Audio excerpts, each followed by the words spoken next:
This is Digital Pathology Today. Now, here's your host, Dr. Joseph Anderson. Welcome to Digital Pathology Today. I'm Joe Anderson. Our guest is Dr. Mark Tuthill, Head of Pathology Informatics at Henry Ford Health System. Dr. Tuthill is a member of the CAP Education Committee, the ASCP-Informatics Council, as well as the API Leadership Council. He has extensive experience in anatomic and clinical pathology, laboratory information systems, digital imaging systems, computer networking, mobile computing networks, as well as computer-based education. We're going to be talking about informatics. What exactly is informatics, and what does it mean in the context of digital pathology? How will digital pathology systems be integrated with existing laboratory information systems, and how will this differ from the analog model of practice? What will workflows look like? What are the complexities? What are the dangers? What are we most likely not thinking about? And of course, what are the barriers we face in making this all work?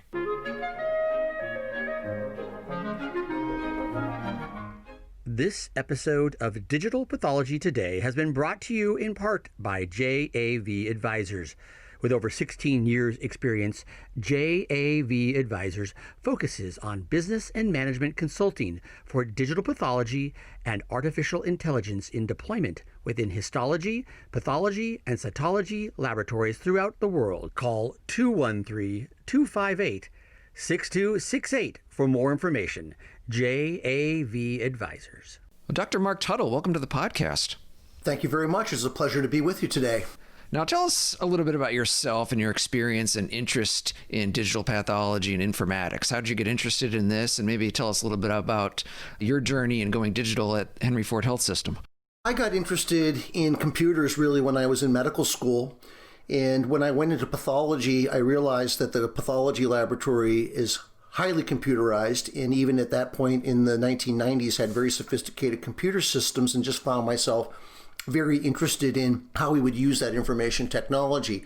And then really probably what drove me towards digital pathology was the fact that pathology does so much photo documentation. And of course, at that time, it was all being done with film cameras, usually 35 millimeter high quality Nikon or Canon cameras. And it was tremendously laborious. And at that point in time, we already had consumer-grade digital cameras, so I started to work to purpose them to be used in the pathology laboratory, particularly the autopsy suite, which we digitized at the University of Vermont in the mid-1990s. And then when I came to Henry Ford Health System, one of the goals that Dr. Zarbo, my chairman, had for me was to deploy information technology throughout the laboratory and to help use that directly in the pathologist's workflow. This idea of using information technology in a particular business realm is what we refer to as informatics. So informatics is not information technology for its own sake. It's the use of information technology to accomplish a job, to solve problems, and to do it in a way that is highly efficient, well planned out, and well coordinated. I came here in about 2002. And the first thing we did is we got computers onto the pathologist workbenches because they had no computers in their offices. And once we got computers on their workbenches, we very quickly got them digital cameras that they could use attached to all of their microscopes. And that was really the beginning of our digital pathology journey here, as well as how informatics really allows us to use this technology, because what informatics really looks at is the workflow processes and all of the planning around how we're going to use information technology. And by the way, that includes visioning the future, planning for obsolescence, keeping the lights on, in other words, making all these things continue to work. Let's face it, when you have a microscope, your real problem is really a light bulb or electricity. And frankly, you could use the sun. But when you start to use a computer, you're using digital cameras, there's a lot of things that you need to plan for, and that includes storage, networks, etc. A lot of that resonates with me. I mean, just on a personal level, I was a trainee in pathology in the late 90s. And when I started the training, everything was purely analog. We were taking pictures with an analog camera and creating Kodachromes and then projecting these Kodachromes on the screen in the carousel.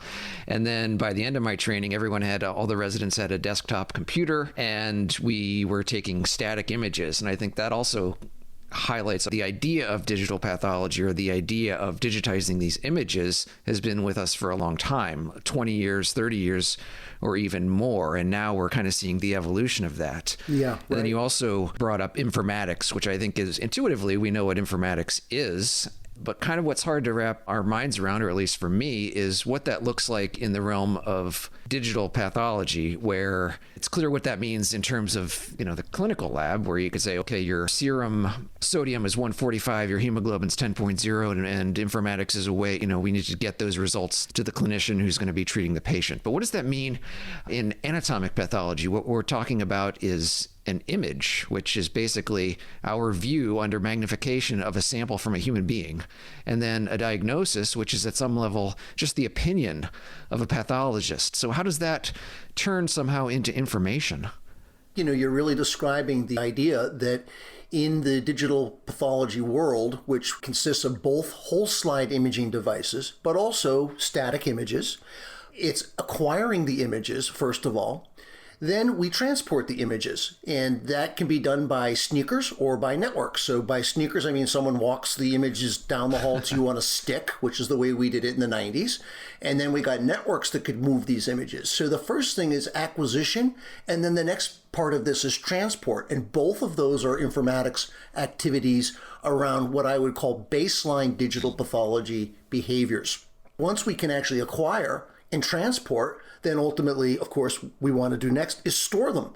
And so storing digital images, of course, requires infrastructure, storage space, terabytes of storage space, particularly if you're going to do whole slide imaging. What that allows us to do is to literally replace transporting glass slides by moving digital pathology images instead. And the informatics piece of that are all of the subcomponents in between, from the computer that acquired the images to the computers that store the images to the computers upon which the images are viewed. And in fact, this is the boring part of the story, because what is really cool is what we can do with those images after we've acquired them that is just beyond transport and looking at them. In other words, we can analyze these images. And there are now tools that can be used that will look at pathology images and accomplish a wide variety of analytical opportunities that you really can't even do with the human eye.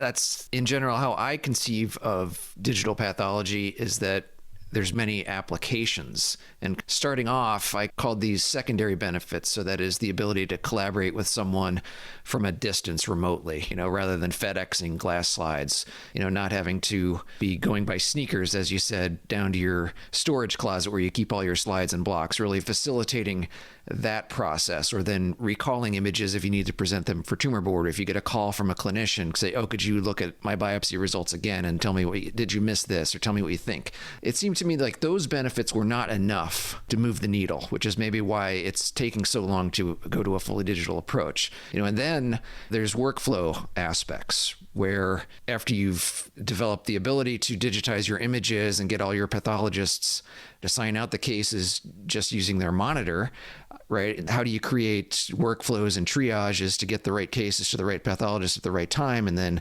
get the right diagnosis informatically to where it needs to go? And then, as you suggested, is the future, like everything that this is going to unlock, namely predictive and prognostic capabilities, where we can mine information from those rich images to develop tools and to be able to guide therapy in ways we've never done before. Absolutely. And that's really the key to this all. And what we have to realize is that we don't get to start running like we always do in life. We have to start by crawling, and then we walk. And so crawl was when we started to take pictures and move them around on thumb drives. And walk was when we moved the images around on our own local networks to provide for tumor board review and things that were adjunct. They weren't necessarily being used for primary diagnosis. But then we started to be able to use these images for support diagnosis, consultative diagnoses for things like frozen sections, still within our own network. But what we can see is we're now building up telepathology. And once we have networks that allow us to accomplish that at much wider distances, we have true telepathology. But all of that is still just that good old basic primary pathology type work. It doesn't include all of the things that we can do by looking at the cells, by imaging the cells, by actually counting cells. We now have the ability to put multiple different dyes on a single cell, and the computer can resolve those dyes differentially in the tissue. And so this is called multiplex whole slide imaging or multiplex digital pathology. And I think now the last paper I read is someone put 16 different markers on a slide, and the computer could segment those markers and could tell you which ones co-located, which ones didn't co-locate, what cell types they were in. It's just fascinating because we can't do that as humans. And we've all had the experience as pathologists where you put up a slide and you look at it, and then you put up the next slide and you look at it, and then you go back and forth between the two trying to mentally do this. Well, now we can do this with the computer in incredibly sophisticated ways. The use for quality assurance and over-reading slides, in other words, looking for features that might be difficult to pull out of a slide, micrometastases in a breast node, lymph node, something like that, is something that the computer actually does very readily right now. And so the applications of machine vision, and people call this various things. It's machine learning, it's machine vision, it's artificial intelligence. They're really all just different words that describe the same behaviors. But these behaviors can be organized really in a couple of different ways. One is quantitatively, we can use the computer to count things, and the other is qualitatively, we can use the computer to identify things. And that includes matching a tumor type with a tumor type, and computers do that very well right now.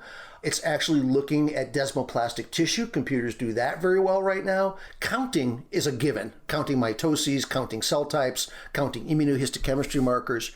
What really hasn't been done is to get these opportunities, let's put it that way, to put these opportunities into a workflow so that they can be invoked by a pathologist at their workstation as they're doing their work.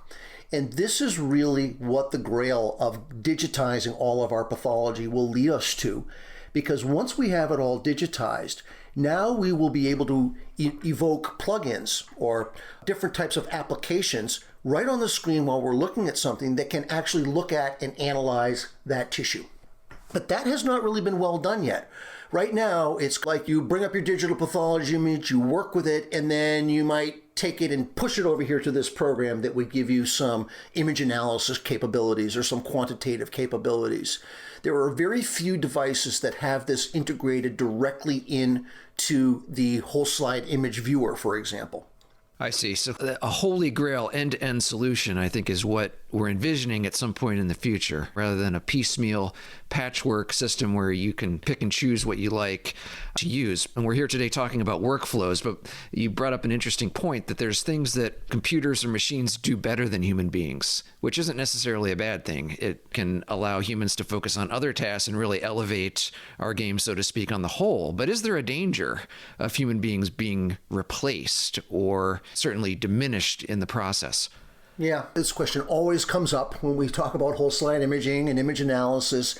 There's always going to have to be a pilot sitting in the plane. The autopilot does a great job. It flies the plane most of the way there and most of the way back, but you definitely want someone watching what's going on. So the pathologist now moves from someone who has to do every granular detail of the review of slides to someone who actually is now more of a conductor of the review of these slides. The replacement opportunity is unlikely to happen. I mean, first of all, we don't have enough pathologists already. I don't think we're going to be getting fewer or more, rather, and we have more work than we've ever had. So, in fact, this is like the automation lines that get used in clinical chemistry. If we didn't have them, we wouldn't be churning out results because we don't have med techs. So we needed the automating capabilities.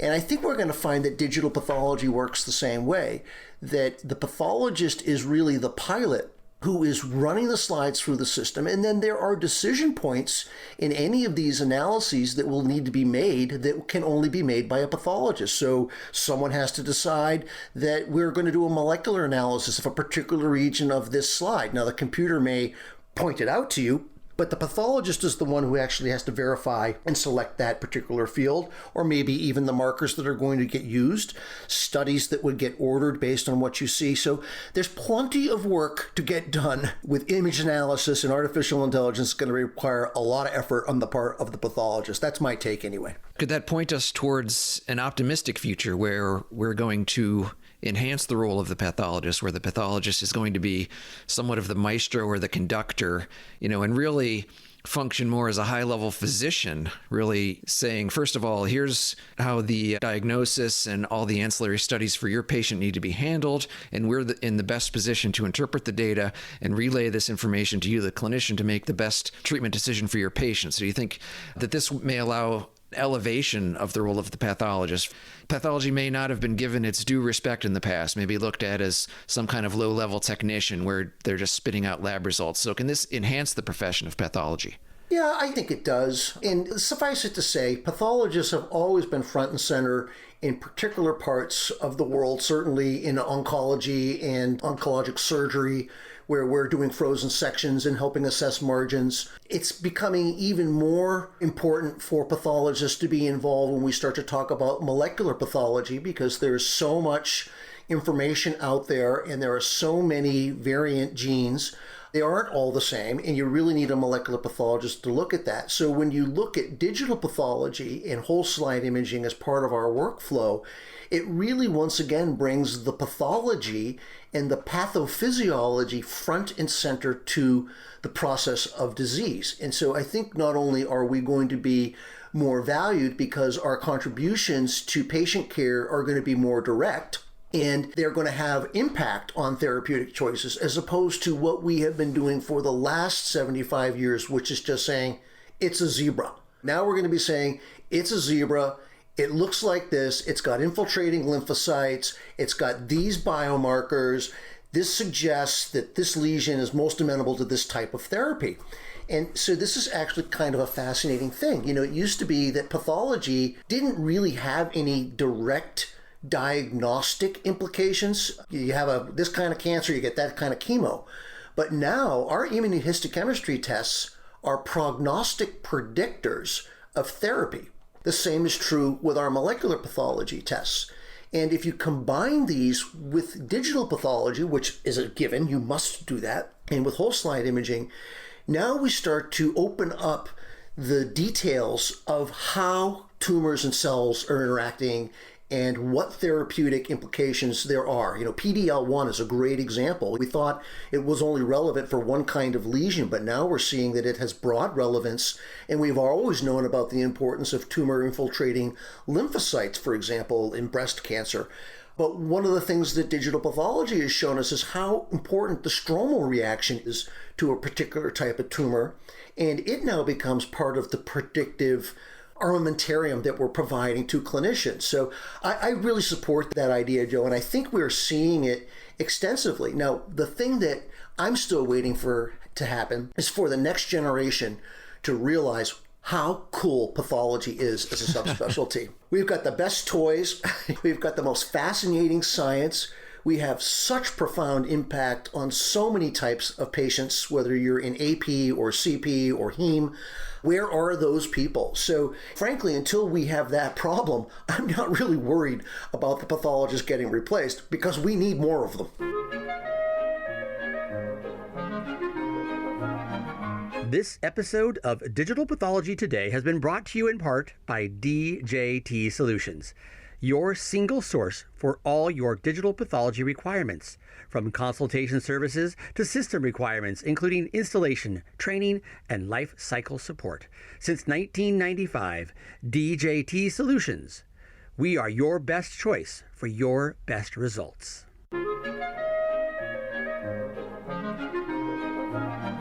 I completely agree. This is a great opportunity to bring more young medical students and aspiring young physicians into our fold, so to speak. And you brought up a very interesting point there, where since the molecular revolution of, say, the late 90s, where, it's a lot of anatomic pathology or oncologic pathology has been about targeted therapy. Now there's roughly, depending on how you count, 40 indications for a targeted therapy with a companion diagnostic. So we're measuring things. So we started off in breast cancer. That was probably the paradigm for that model where we test ER/PR, HER2, and so on. And then other markers, we're testing things like c-KIT, CD117, and other markers to match the patient with the therapy. But you brought up an interesting point, is that could this be a second revolution or a renaissance for just the good old-fashioned H&E features?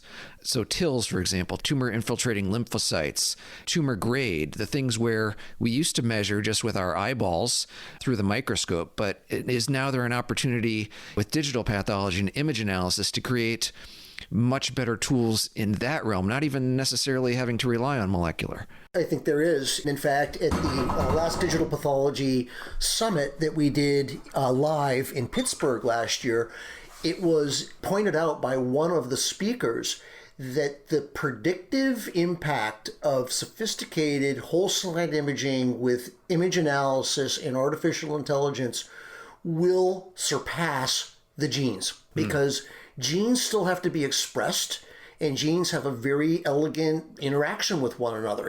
I think we've finally gotten past the idea one gene, one problem, right? We've realized it's a whole dance. But the histology in the histopathology, when analyzed with machine learning and with artificial intelligence, actually reveals features that we wouldn't actually have picked up. And this example of desmoplasia is just one example. And as we start to look at how populations of cells interact with one another, which we know is an important feature of disease, whether we're talking oncologic disease or diseases of other etiology, it's just not one cell. And so whole slide imaging in digital pathology has the opportunity to look at the entire milieu. And by the way, there are other 18th century impacts to this. So for example, we don't need to use H&E anymore. We can color slides with H&E digitally. And these papers came out in the early 2000s. What hasn't happened is that no one has developed a true, purely digital laboratory where we're actually using the computer to paint our stains and our slides, as opposed to using histochemicals to paint our slides. But I predict that this will come to pass, and it will be less expensive, it will be less obtrusive, and we will actually get things out of it that we would never get if we use our standard processes. One last example of that, and then I'll back off for a second, but when I was first explaining digital pathology to one of my science friends who actually did a lot of high-resolution imaging in satellite, he was part of the SPY satellite technology, and one of the first questions he asked me was, "Why do you destroy your tissue?" And I said, "What do you mean?" He said, "You fix it in formalin and it cross-links all the proteins and you can't look at it." And I said, "Well, I've never thought about it before." And he looked at me and he said, "Well, I suggest you do for the future." Our processes are so 18th century still. All right, we'll call it the 19th. Yeah, that's incredibly fascinating if you think about it, because the workflows, and I think that's a good segue into workflows. For people who don't know, the workflow is typically, in the analog process, or the 1800s or the 1900s, as you said, tissue would come in, it would be grossed, dissected by a pathologist or pathologist assistant, put into the processor, processed overnight. Then a dedicated group of histotechs will come in at 4 o'clock in the morning to cut those slides and mount them and stain them and make them into H&E sections for the pathologist to review when he comes in bright-eyed and bushy-tailed. And interestingly, as we move to digital, that legacy workflow has largely remained, right? Where you take that H&E using all the old-fashioned processes, and then you're just adding more steps. You're scanning it and turning it into a digital image. So it doesn't have to be that way, does it? I think that's an incredibly rich area to explore in the future. So in terms of workflow, maybe tell us, what are the differences or things that we need to think about in the analog workflow or the old workflow and a digital workflow? It's a really good question. And of course, I don't think a lot of it is really well worked out yet, but radiology certainly offers us some clues. One of the things that we maybe have to start with is just the idea of distance. If you're walking slides down the hall, it's a lot different than shipping them across town or across state. You can walk them down the hall, but it's a pain in the neck to walk them across the state. So if you could move images, you'd move images. And if you could move images easily, you'd move images. And of course, we've got some cold water on that because the FDA has not been particularly friendly to digital pathology and has made it difficult to implement. And then there are also regulatory issues that have hampered the workflow, i.e. the fact that you have to sign out in a clinic, in a CLIA certified lab or place. And if that's your basement, you have to get your basement CLIA certified. This is not only expensive, it is not realistic. Both of those two things throw a lot of cold water on our workflow. But let's just assume we're in a workflow, we're CLIA certified, we can easily move stuff across town. Guess what? We do. We don't have to move our immunohistochemistry controls anymore. We move the digital pathology images of those immunohistochemistry controls, and it saves time, money, and effort. We're just about to start to move our immunohistochemistry slides digitally, as opposed to moving them, because we ship these to hospitals all over the Metro Detroit region. And this will not only be efficient, but it will save a lot of time and effort and improve our turnaround times. So when we look at the workflow implications of digital pathology and digitizing the pathology process, there are some basic things that you wouldn't even necessarily think about that don't mean you have to be doing primary diagnosis to reap a lot of benefit. And by the way, why did we go for moving our controls and moving our IHCs? Because they don't have anything to do with the FDA. We have to validate it, obviously. We make sure we're accurate. We do concordance studies, make sure that it's an appropriate behavior. But once we do that, we're not stepping into primary diagnosis from the FDA standpoint, and so it allows us to leverage a lot of efficiency. So once you start to do that, the next thing you start to think about was, how do I know what I have to do? Because right now, how does a pathologist know what it is that they have to do? The slides walk in the door, and you look at them. Right. But if the slides come to you by computer, and the slides come to you by computer in a computer program, what's the notification? And so having workflow built into the laboratory information system or into the whole slide image viewer technology that indicates that your case is ready and it's ready to be reviewed and it's complete and the special studies are done are pieces of technology that are just barely being implemented right now. The only way our pathologists know that the IHC controls are ready for them to go and look at is that their IHCs walked in and they want to know if they can look at them because they need the controls. Now, the moral of that story is the IHCs get scanned and they're there at 8 o'clock in the morning and the slides all get put in courier, and so they're not there till 2 o'clock and the controls are always there ahead of the slides. But this workflow process and having a work list is a really important part of the process. The other part of the workflow comes down to, well, who's in charge of the workflow? We make extensive use of our laboratory information systems, and that is where the pathologist does most of their work. It's where our grocers do most of their work, and our PAs, and even our histotechs. That's where they're cutting their slides. It's how they're reading their barcodes. Making sure that the laboratory information system is talking to the digital pathology systems becomes another really important part of the workflow. And so this is something that we did a long time ago. All of our digital pathology systems interfaced with the LIS so that you can move images back and forth. And most recently, we were able to launch whole slide images out of our LIS by launching the viewer. But we're still missing that work list piece. So someone still has to go in and say, okay, is it ready? Okay, looks like it's ready. And of course, there's a lot of times you check and the slides haven't walked in the door yet. So interfacing and integrating between these systems becomes another very important part of the workflow. For us, by the way, digital pathology is way more than whole slide imaging. In fact, we've got about 4 terabytes of digital pathology images stored right now, and 90% of them are gross images because that's the bulk of what we want to image for people. We do a lot of microscopic slides as well, but this is all digital pathology and needs to also be integrated into your processes. Otherwise, you're over here looking at the gross image, you're over here looking at the whole slide image, and you go to another third place to do an image analysis. And this workflow needs to become a seamless suite of activities and behaviors that happen at the pathologist workstation. So let me stop there and see if that inspired any questions. Absolutely. I like that. A seamless suite of activity. I think that's wonderful. And I think it is certainly complex, but I think we have come a very long way in a relatively short period of time. Let's just touch on, as you alluded to, barriers to implementation and a lot of cold water possibly being thrown on the process. So what do you think are really some of the rate limiting steps? You mentioned regulatory aspects. Certainly there's the FDA who's saying which slide scanners can be sold or marketed. And then there's certainly CLIA regulations, like you said, the facility in which you're allowed to actually do this work. You need a CLIA certificate in your basement or your bedroom. Interestingly, those barriers came down during this COVID pandemic. So I guess, right. Do you think we're going to be able to keep those gains, or do you think we'll revert to a more heavy hand of regulation? So where do you see the choke points or what's really limiting this? Is it regulation, or is it just our inability to keep up with evolving technology? Let me just separate those two things. I would say the regulatory barriers right now are twofold. One, CLIA, and that's really more oriented towards telepathology, right? So if you weren't worried about doing telepathology outside your institution or using remote pathologists to help render primary diagnoses, the CLIA problem wouldn't exist. But it certainly casts a lot of cold water onto telepathology in general, and it has really kept telepathology shut out to a certain extent.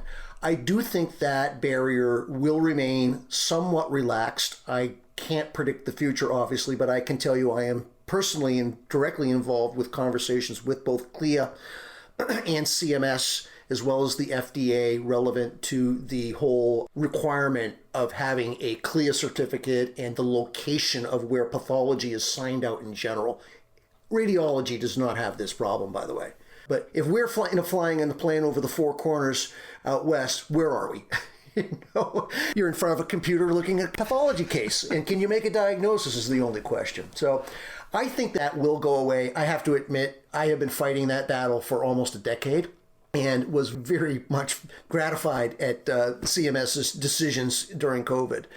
Relevant to the FDA, while that is a barrier and it certainly isn't helpful, there are ways around the FDA's approach because we can use laboratory developed tests to validate our own digital pathology whole slide imaging systems, and we can use them for primary diagnosis as long as we follow the appropriate rules to develop an LDT. But of course, people really want a turnkey solution, and that's why the FDA validated products have had such good success, because you can buy them, you can turn them on, and you put them into place. Now, what that doesn't address, and this kind of gets to one of your questions, is what about when the monitor goes obsolete or it dies and you can't replace it? And that wasn't the FDA certified monitor that you have. And by the way, the FDA certified monitor is $8,000 and it's not as good as the $600 one that you can go buy at Best Buy. So there's a lot of interesting technology problems just around the FDA's closed model. And in fact, many of these companies, including Philips, are working to open up the model because they've realized that there are places, Henry Ford would be one. I don't want a closed model. I want to be able to use the technology that I can put in place and that I can be assured is going to have longevity. That becomes really one of the next barriers. And you kind of alluded to it, although I'm not sure if this is exactly what you were thinking of, but the life expectancy and the turnover time, the replacement cycle for these systems is, of course, huge right now. These are not like chemistry analyzers where they go for 10 years and they just go. In 3 years, the digital pathology systems that come out will bury what we have right now. So how are you going to replace that? What is your plan to continue to roll over your technology? I don't know about you all, but we can't use lease rental reagent agreements. We can't use per-click type technologies to create deals with vendors like you would lease your car and turn it in and get a new one. We can't do that with digital pathology yet.